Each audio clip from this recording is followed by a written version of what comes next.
what comes first, the skill and then the requirement to spend more time on the drawing, or spending more time on the drawing which then makes you more skilled? You could argue either way. Fabrice the Artist here, back with another video, and in today's video we're going to go over 8 tips to get better at drawing. In no particular order, the first important habit to get into is to draw every single day. Now, it might seem self-evident as to why this is so important.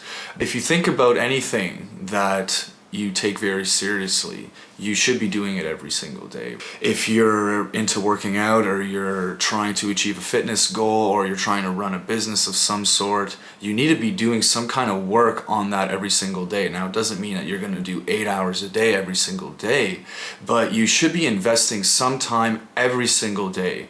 And some days it's only going to be 30 minutes, and some days you might have 4, 5, 6 hours to invest in that. But the most important thing is going to be sustaining that habit, so that you're at least doing that thing every single day, so that it stays in the back of your head that it's really important, because you're not letting a day go by where you don't at least do a little bit on that. Even subconsciously, this is going to sit in your brain as something that is important to you, and this will become easier and easier to do every single day. Another reason I think that it's important to draw every single day is that you can draw in shorter bursts where you're going to be more effective anyway. Like, if you're going to be drawing for 8 hours straight, it's not likely that all those 8 hours are going to be as productive as the first hour or two. It's actually going to be more efficient for you to work really hard for an hour and then rest, so to speak. And by doing these shorter, more frequent drawing sessions, not only are you instilling into yourself that this is a habit worth doing on a regular basis and that it's important to you, but you're also giving your brain a better opportunity to consolidate all the new things that you're learning in that session. Now, when you do these shorter, more frequent sessions, you're actually gonna learn at a faster rate, because neurologically speaking, your brain's not really consolidating that new knowledge until you take a break and rest. So by going hard and being really focused for 60 to 90 minute bursts, and then follow that up with rest, your brain is better at consolidating that new information and building new patterns out of it. Okay, so I hope that makes sense, but more frequent sessions that are a little bit shorter in that 60 to 90 minute window is going to be the best in terms of your productivity. You're going to be a little bit more fresh every single time that you're drawing, and it's also going to be more efficient from an actual improvement and learning standpoint as well.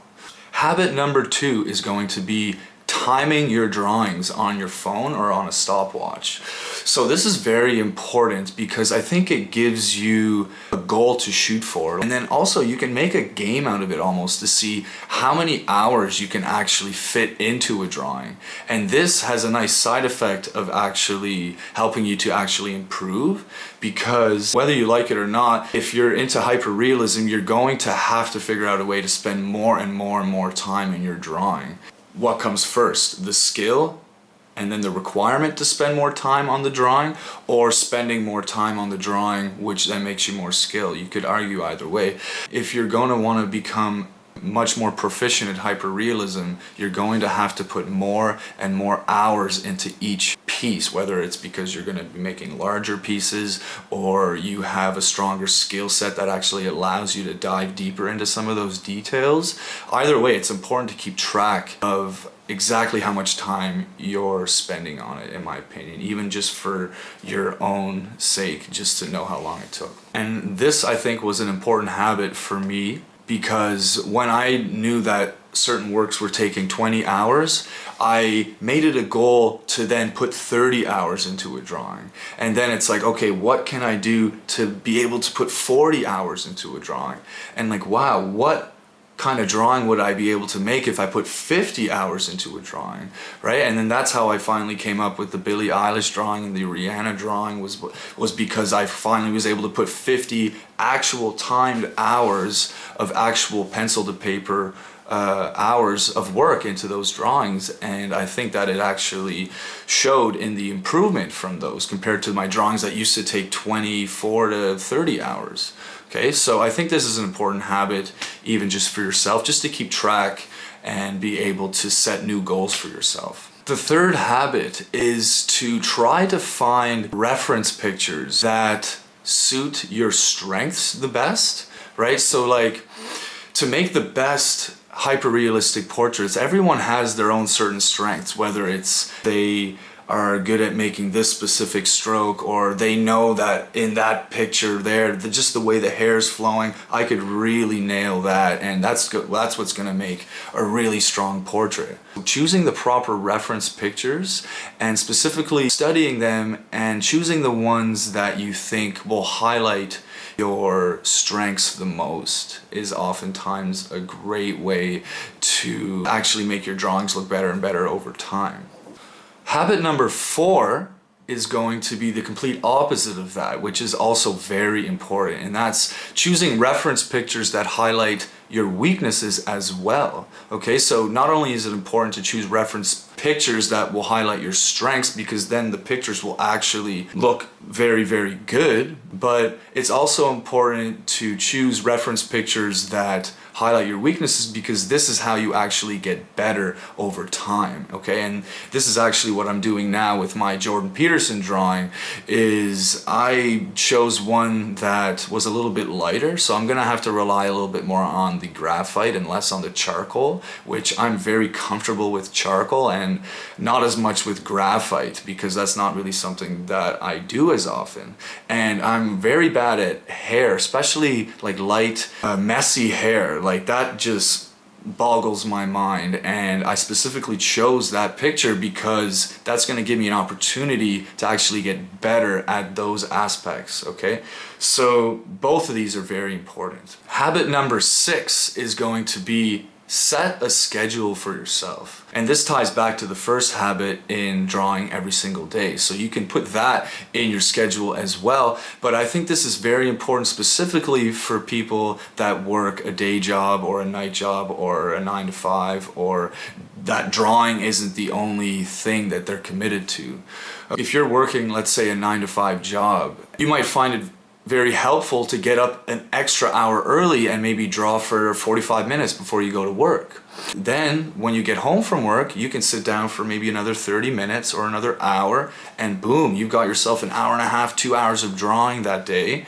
And really, you didn't really have to extend yourself all that far to be able to do that. And if you could do that every single day, or even like 5-6 days a week, you're gonna end up with like 10 to 14 hours of drawing every single week, which is gonna allow you to do a lot of portraits, even if you don't have that much free time, just by scheduling those shorter drawing sessions in your free time.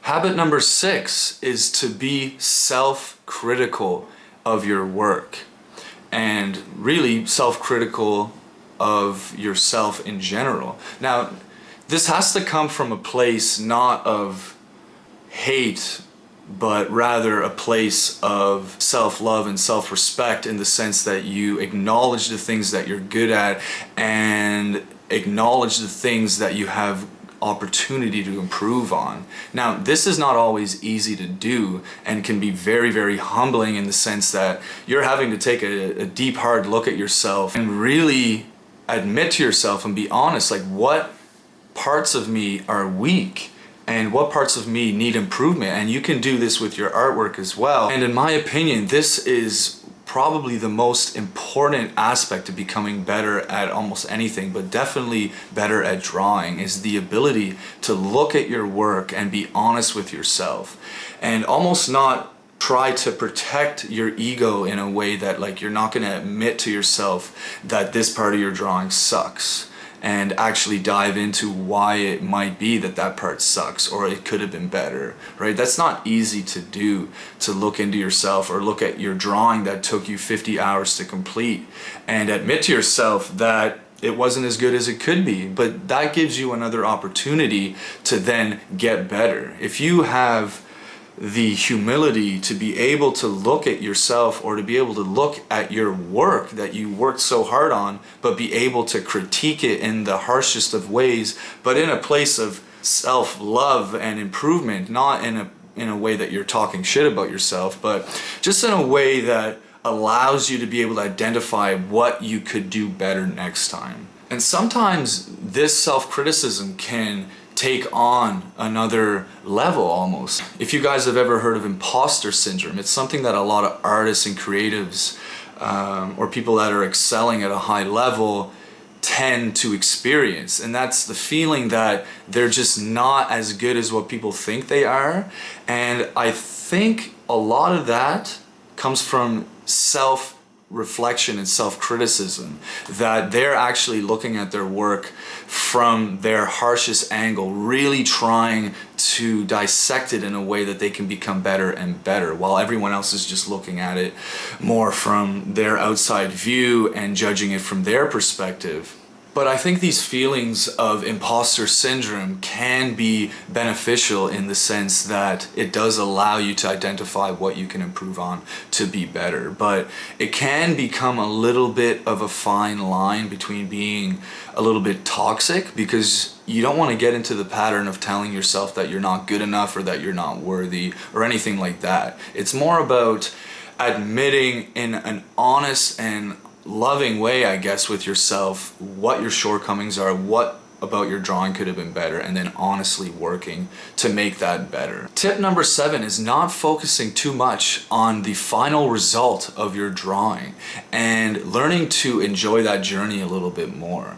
Okay, and this ties in again to those shorter, more frequent sessions. If you can learn to just be in the moment and enjoy that 1 hour that you're drawing, you're not going to be too focused on that final result, but you're going to be rather more task focused and in the moment and enjoying that moment. And this is going to lead you to actually rushing your drawing a lot less than you otherwise would if you're focused on that final result. If you're thinking like, oh, I can't wait for this to be done, then you're, even on a subconscious level, you're not going to do what it takes to put every detail into that piece, because in the back of your head you just want to get it finished. But if you don't really care about getting it finished, and when you finish it, you're going to put every little bit of detail and effort and time that's going to be required to actually complete that piece. And this again ties in with one of the other habits of timing your piece, where you can actually make a game of it and extend those hours as much as you can. Habit number 8 is curating your social media feed. Okay, so a lot of people think that they need to follow back everyone that follows them, or if you're an artist and you're using Instagram for motivation or inspiration, don't feel the need to follow people back just because they're following you. I think it's very important to curate your feed, and in the sense that you want to expose yourself to all the things that motivate you and inspire you the most, and you kind of want to get rid of some of that noise, I guess, or stuff that really doesn't inspire you to do better. You want to be following people that inspire you, that motivate you to do better, and people whose techniques maybe you want to influence yours. You want to expose yourself to the right influence even on your social media. So for me, I don't really tend to follow a lot of people on my art page specifically, and I tend to strictly follow people whose art I largely admire, because that's the type of stuff that I want to be exposing myself to every time that I open my Instagram page, right? I want to open my Instagram feed and feel inspired and feel motivated to get better. Okay, so I think that this is something that can be largely overlooked, but I think that it's very underrated in terms of feeding your inspiration and feeding your motivation for drawing. Anyway, those are 8 habits that you guys can implement today in order to get better at drawing. And if you want to learn from me in greater detail, be sure to visit me on Patreon at Fabrice the Artist. If you want to own a signed print, be sure to check me out on Etsy under Fabrice the Artist as well. Follow me on Instagram at Fabrice the Artist, and I will see you guys in that next video. Peace.